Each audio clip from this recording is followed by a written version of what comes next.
Greetings, everybody. Peter Maravellis here on behalf of City Lights booksellers and publishers and the City Lights Foundation. I'd like to welcome you to this special program, City Lights, in conjunction with W.W. Norton, Pluto Press, and Verso Books, present a day-long series of lectures followed by a roundtable discussion. Today's event is titled Deconstructing Oligarchy, How Wealthy Elites Undermine Democracy and Our Survival on the Planet. Our program will feature presentations by Nancy Fraser, Robert Ovetz, and Douglas Rushkoff. We'll be taking a deep dive into how rich elites usurp democratic rule, prevent equitable and sustainable living, and bring the environment to the brink of disaster.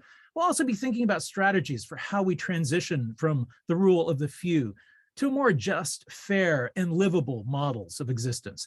The day will be structured into 4 parts. We'll be thinking about how the very structure of the Constitution protects those with supreme privilege.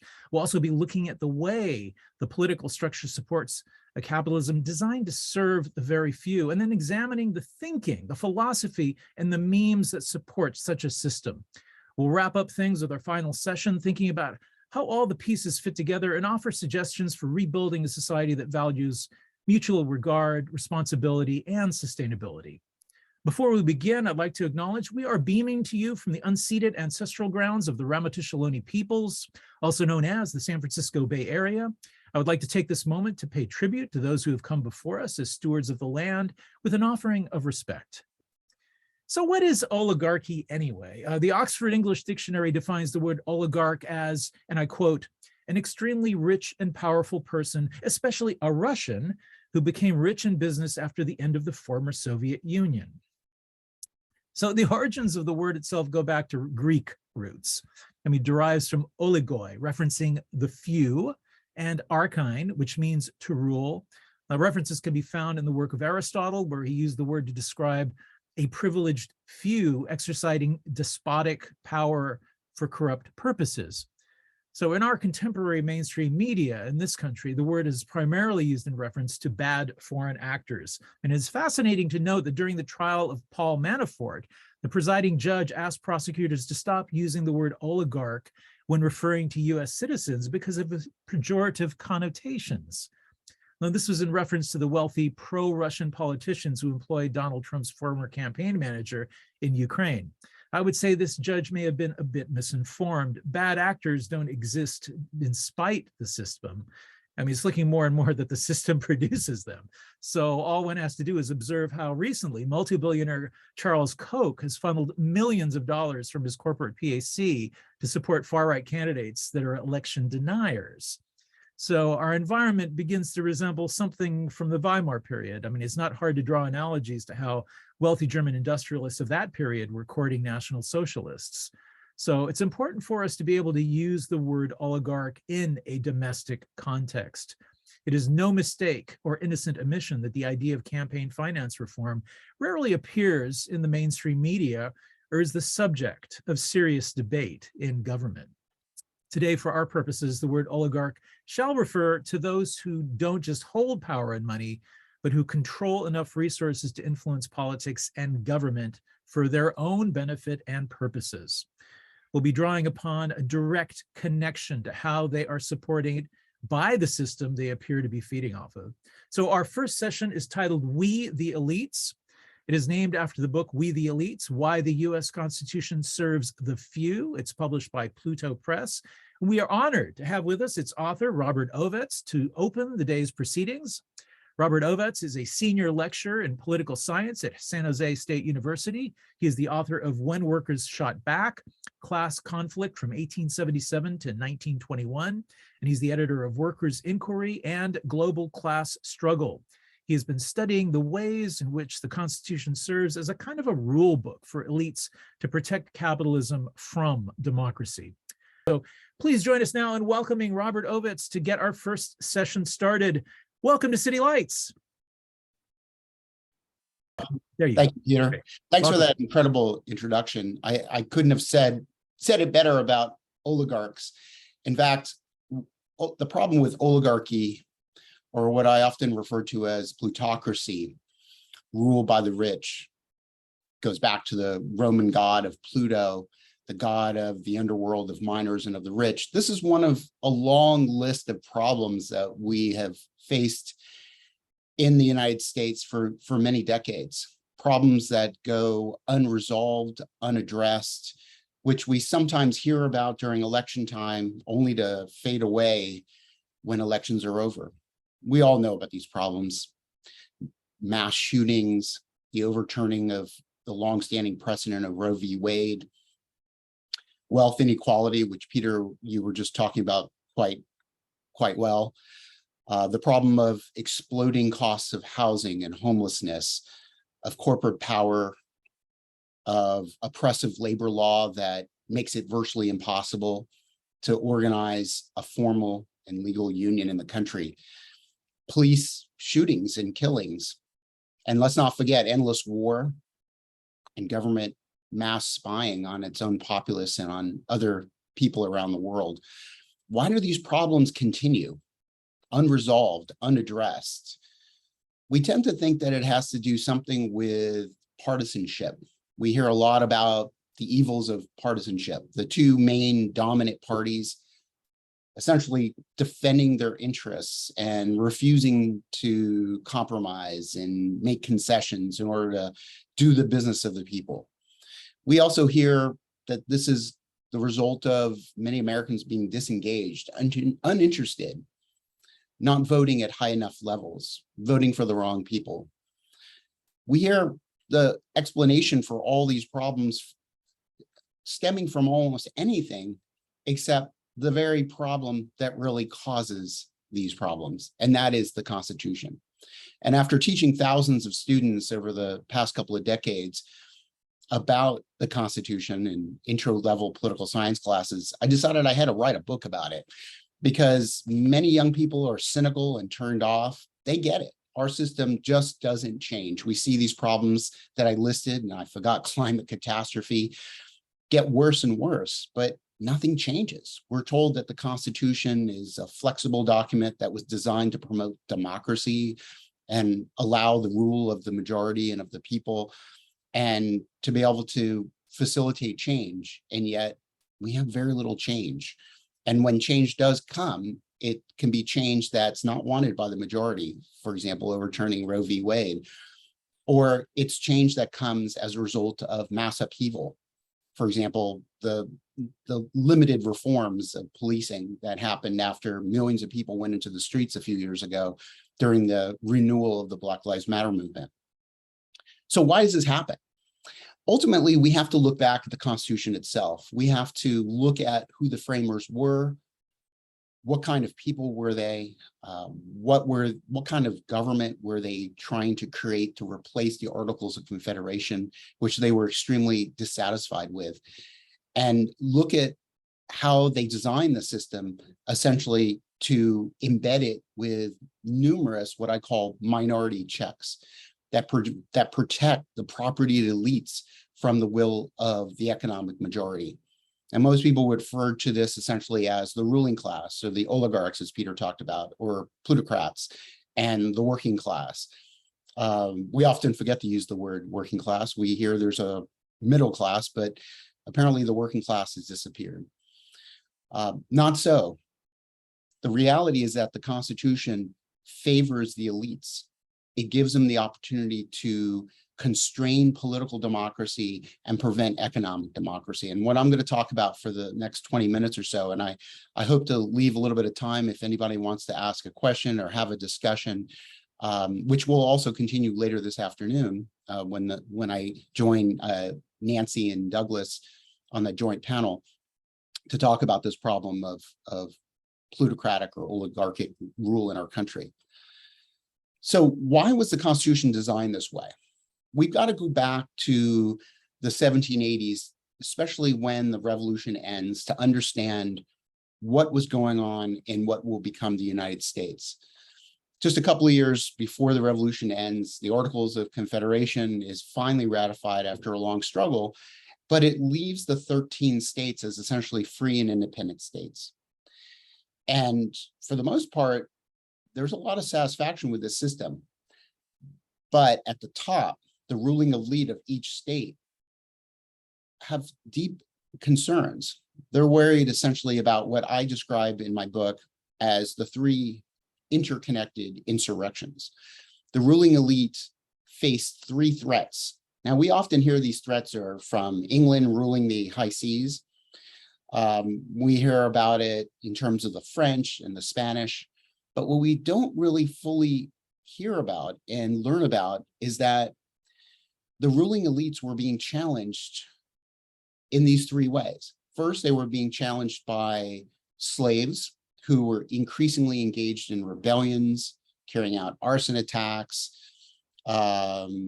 killing their masters, freeing themselves, running away into the swamps, and running away to join up with Native American tribes.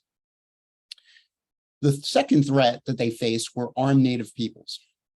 After the French Indian Wars, we could call it a global war actually between England and France, there were many Native American tribes that were quite well armed and quite organized. They also had incredibly advanced military strategy, and they were organizing a confederation that stretched across much of the continent to resist and push back against white colonialism, genocidal attacks against Native peoples to steal their lands.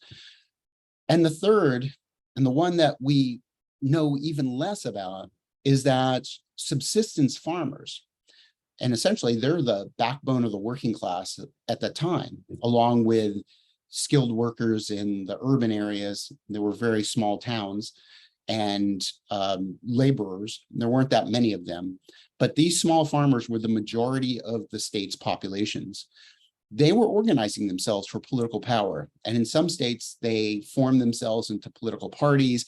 They got their allies elected, those who could meet the property requirements.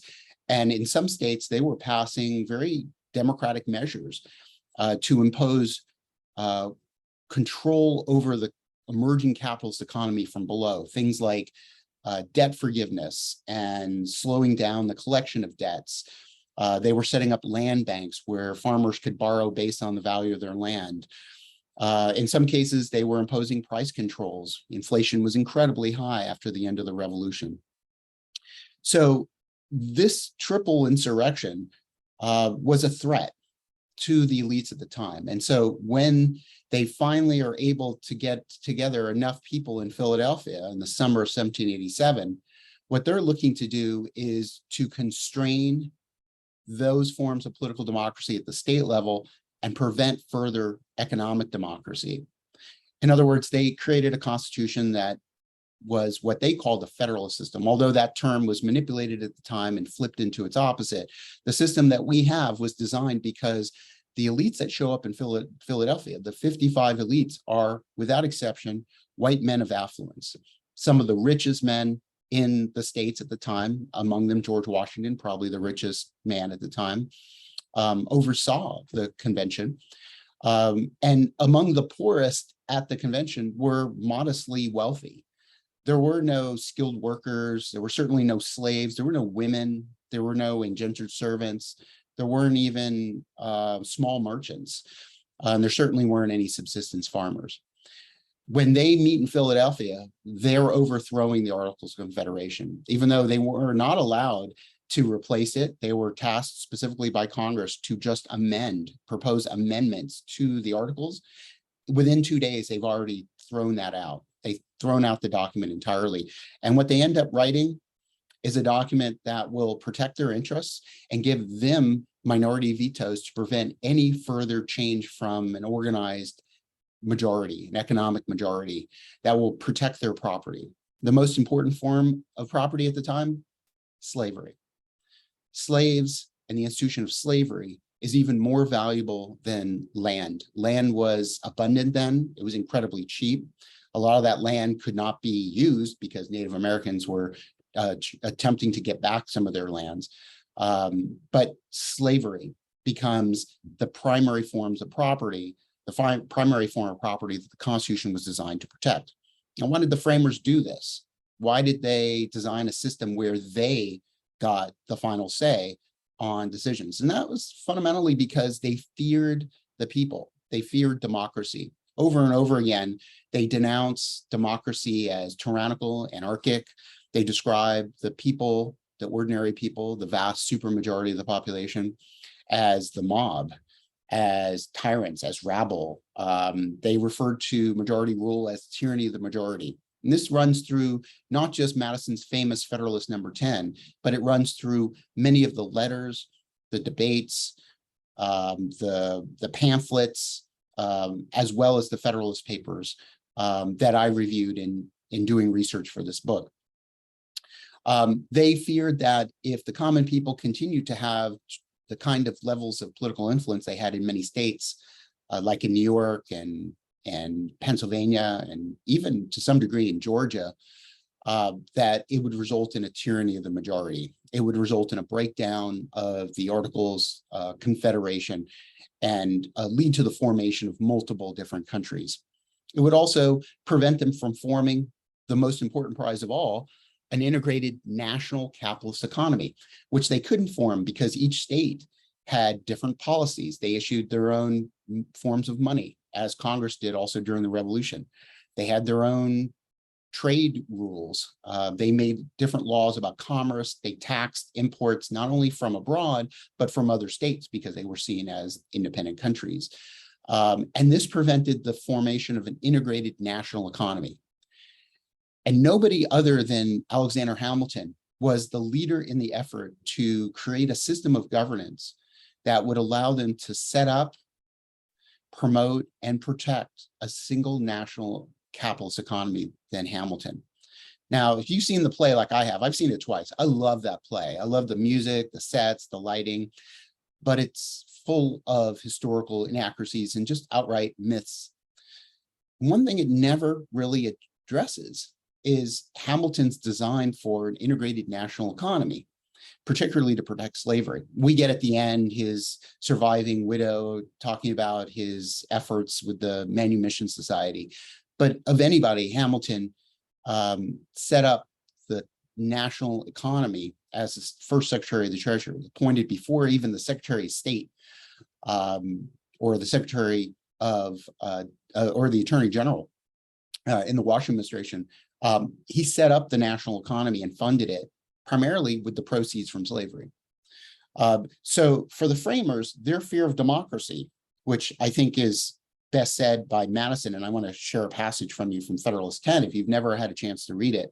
Of course, this is just one of many, many sources in which they share this expressed idea about democracy. Madison said, "Such democracies have ever been spectacles of turbulence and contention, have ever been found incompatible with personal security or the rights of property, and have in general been as short in their lives as they have been violent in their deaths."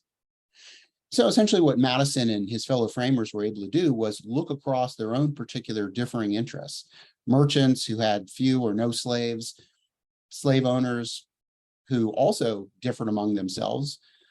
Some slave owners profited from importing slaves, others from mass producing human beings in slavery, like Virginians who sold to other states. They looked over their differing interests and saw that they had a shared class interest as oligarchs, as plutocrats, as the ruling elite.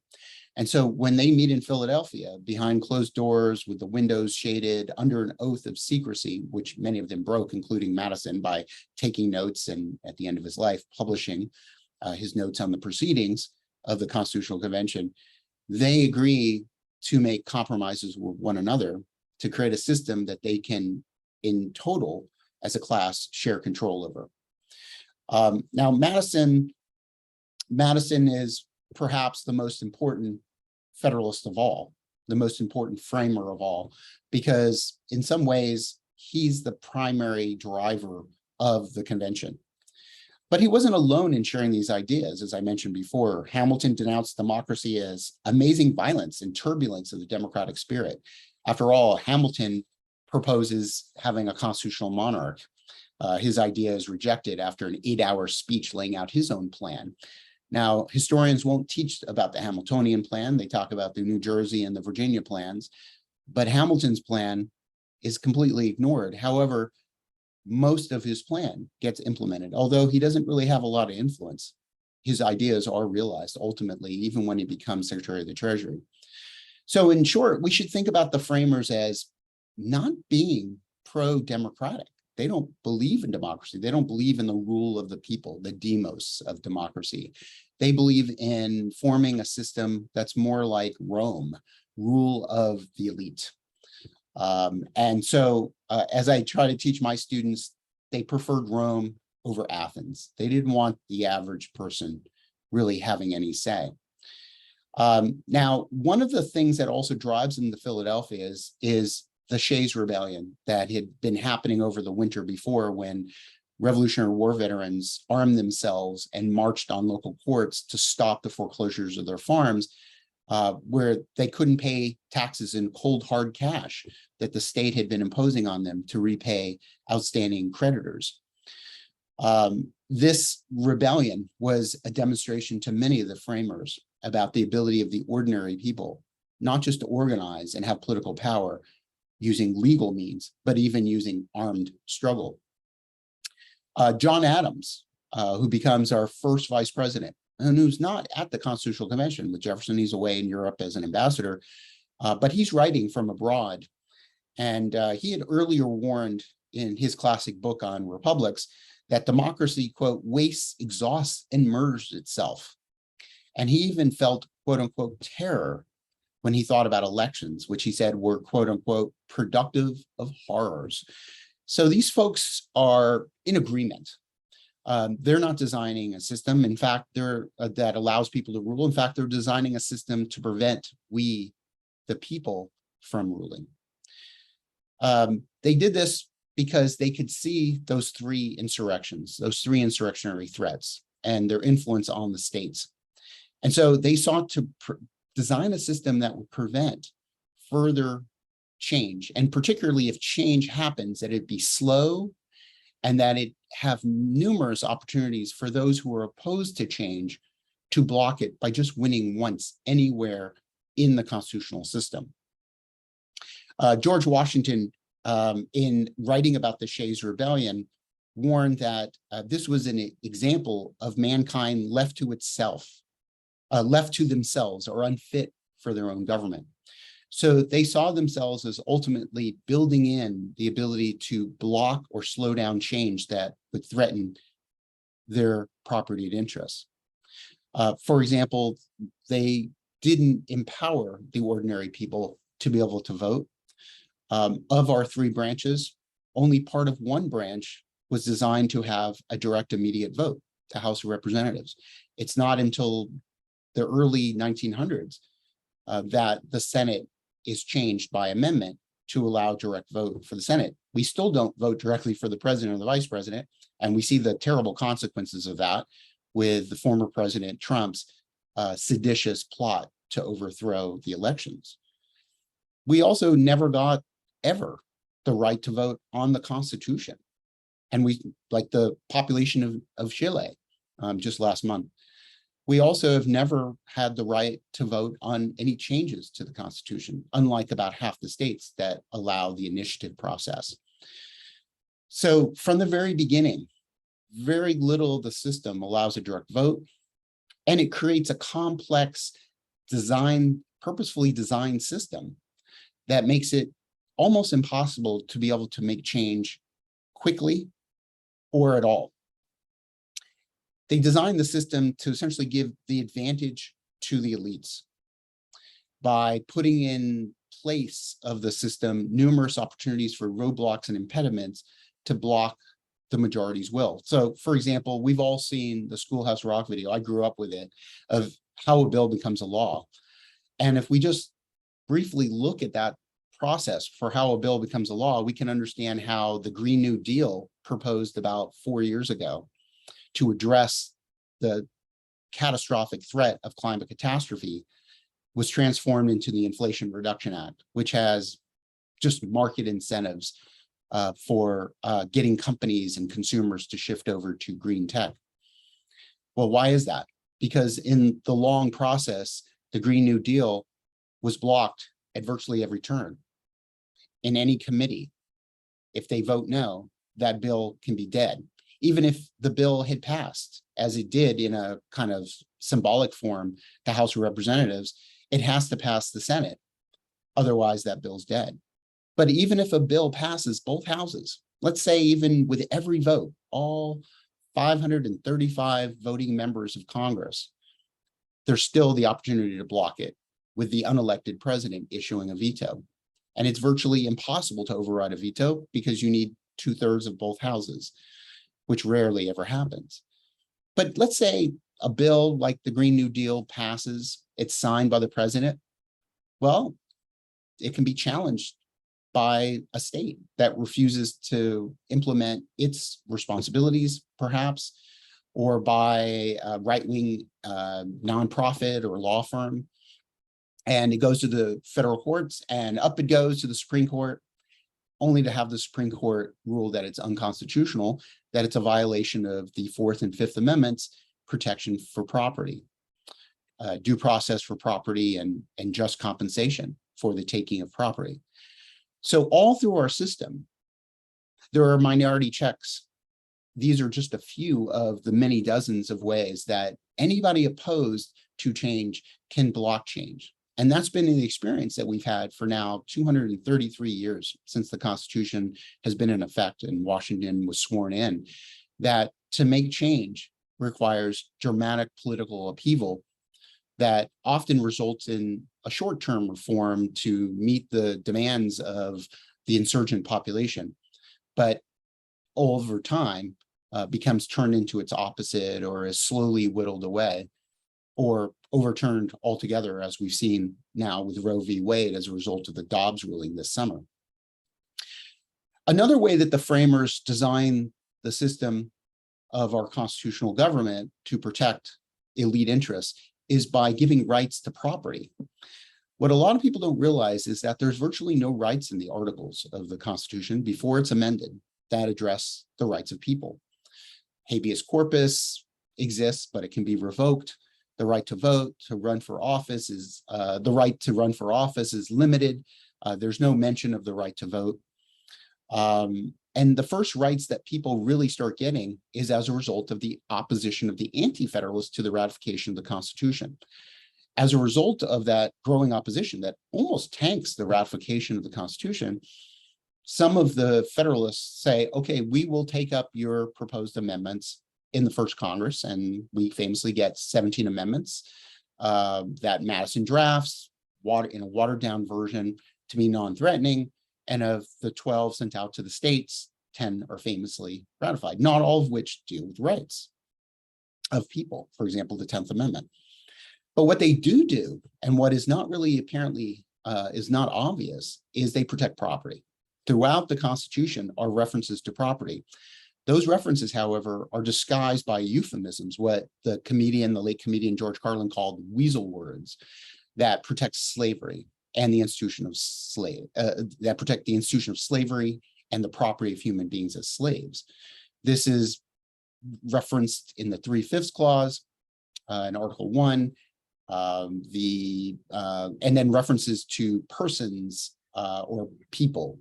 The word slave and the word slavery never appear in the Constitution, but property is well protected.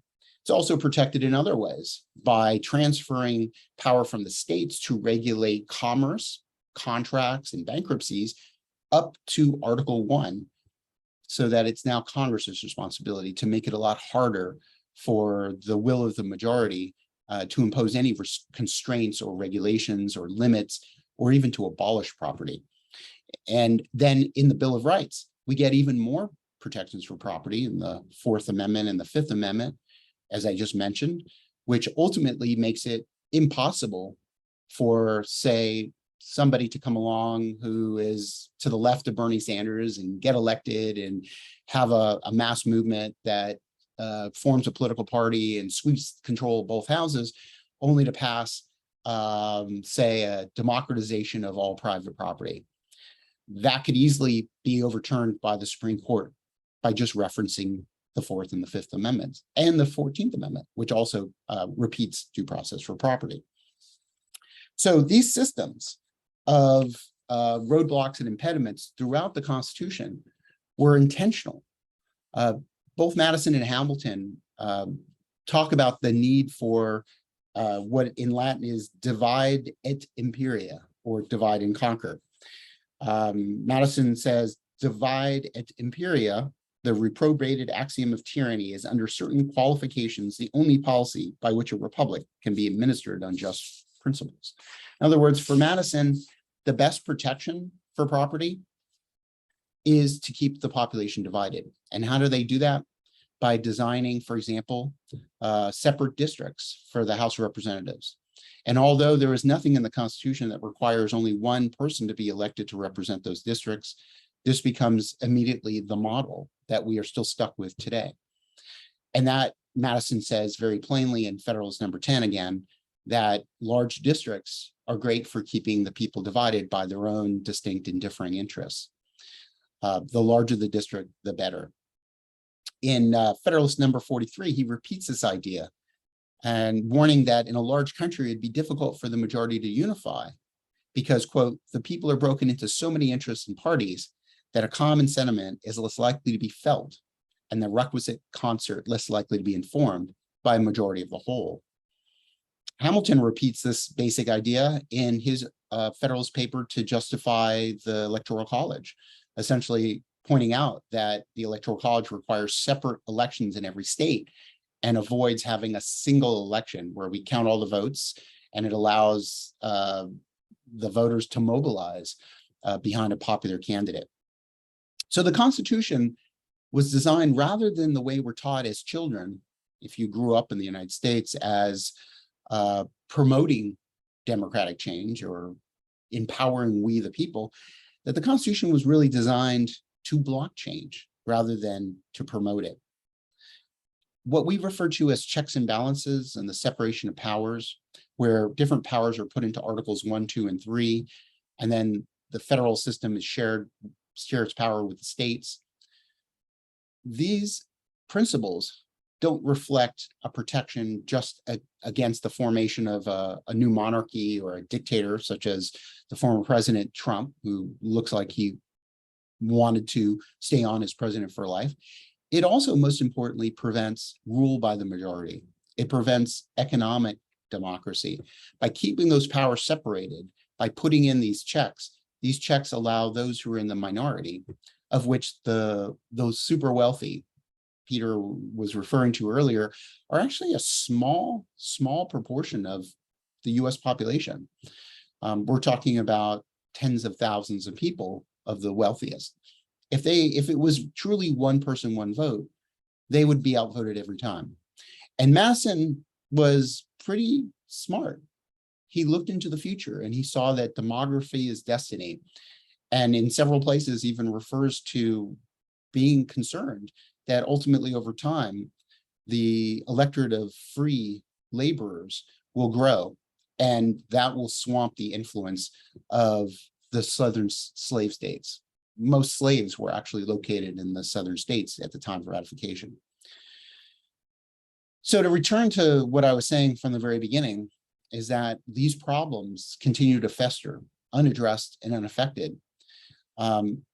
These problems that we face, because the Constitution puts into place a system of governance that makes it virtually impossible for the majority to get the kinds of actions that we prefer, and instead allows the economic elite to be able to block any change that threatens their interests.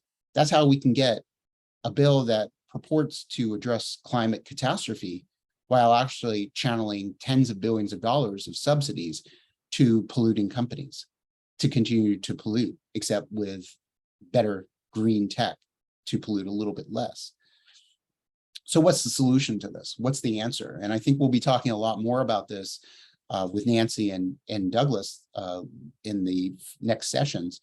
But in the last chapter of my book, I talk about what the possibilities are for addressing these issues in 3 different ways. First, amending the Constitution. Well, this is another minority check. Amending the Constitution is virtually impossible. We've only had 27 successful amendments out of a number that most people aren't aware of. There have been over 10,000 officially proposed amendments that have been introduced into Congress. That's a success rate of just 1/4 of 1%, 1/4 of 1% of amendments. By contrast, I live in the state of California, We have over 500 amendments, and we've had this system for just about 100 years. And although this system of direct vote to amend the state constitution has its own problems, there's no limit on big money flowing in, as we're well aware, it does give the possibility of the electorate to have some say. The problem is getting an amendment through both houses of Congress with a 2/3 supermajority, it's virtually impossible. And then getting 3/4 of the states to ratify it, also virtually impossible. There are up to 4 different methods of amending the Constitution. None of those 4 methods are really possible. There have been numerous attempts at amending the Constitution recently, trying to get states to pass resolutions calling for Congress to pass a resolution for an amendment or to call a convention, but they hasn't really gotten very far. And this is an example I'm thinking about to deal with the problem of big money in politics. The second option is to call a constitutional convention. That's one of the possible methods that's allowed for in Article 5 that I was just referring to. And that can be done by the states, but you need 2/3 of the states to pass a resolution to call for a constitutional convention and 3/4 of the states to approve whatever the convention decides. Now, there is an effort right now that's underway. It's been underway, I think, about a decade. Unfortunately, it's funded by the folks that we probably all know about quite well if you're tuning in, as the Koch brothers. This is a family, I think they're down to just one still active living brother, who've made their money from deforestation. Georgia Pacific Paper is one of their companies, and then oil and gas. And they essentially control the state of Kansas. The Koch brothers have been funding this effort to call a constitutional convention. Now, it's very likely that this is not going to happen, but if it were, there's going to be big money behind it, and big money will essentially shape the agenda of the convention. And even if some good things get into a proposed constitution, that big money can be used essentially to have them removed or to turn the electorate to vote against it. We just saw that happen in a smaller scale in Chile. So a constitutional convention is really, without mass organizing from below, is unlikely to really meet our needs and may actually take us back a long ways. What I suggest is that we forget the constitutional process, and instead we organize from below to create many systems of governance, and then connect those systems of governance designed even at the neighborhood or community level, and connect them into a network that's not even just necessarily limited by the boundaries of our country, the borders of our country. One of the best opportunities to do that is during a period of mass strikes. We've had those periods in our country's history: 1877, in the mid-1890s, during World War I, before World War II, in the 1960s and 70s. During those periods of mass strikes, it is possible to democratize the economy. Workers can take over their workplaces and democratically reorganize them. At the same time, communities can also work with those who are still in those workplaces to transform the kinds of work they do so that it meets human needs rather than the needs of the bottom line. And if we were successful in doing something like that, which has happened in numerous times in the last few centuries, for example, during the Spanish Civil War, or with the landless workers movement in Brazil for the last few decades, it's possible to redesign our society so that we govern it democratically. And if we govern our economic system democratically and move beyond capitalism, we can solve many problems at once. But economic democracy, the governance of, and the creation and governance of an economic system through democratic means, also by definition is political democracy. It's the governance of ourselves democratically, directly from below. So thanks for tuning in. And I want to just pause here for a moment and Peter, just give you the opportunity to share any questions that have been posted in the chat. I'm not very good at multitasking, so I don't have the chat open. But Peter, you promised that you'd help me out there, hold my hand. Thank you so much, Robert. That was fantastic. So Lonan asks, first says, hello and thank you for sharing your work with us. What tactic do you generally suggest when confronted with originalist mentality, treating these documents like stone commandments, as opposed to living documents that reflect the times and demographics? Yeah, thank you, Lone. Great question. The way I think about it is originalism, if it was put into effect, would not only require that we have slavery and that women were treated as children and the property of men, but I would very likely be an indentured servant myself, stripped of my citizenship, and probably put into debtor's prison. And that's just a little hint of my own financial situation. I still got those student loans hanging over me. Originalism means let's govern our society the way that the framers intended to, essentially what's in the articles. And there are folks among those originalists, I think on the far fringe, who would even argue that the amendments themselves are irrelevant because that's not what the framers intended, right? Madison was pretty much the framer of the first 10 amendments. So how do I respond to that? This is essentially how I explain it to anybody. My father came to the country as an undocumented immigrant. He became naturalized. If we were to go back to the originalist view, I wouldn't be a citizen. And I wouldn't have the ability to do any of the things that I do. So just get anybody who embraces originalism to think what society would be like if we were back in 1787. I don't see any more questions. Does anybody have anything to add before we wrap here? Let me give them just a moment.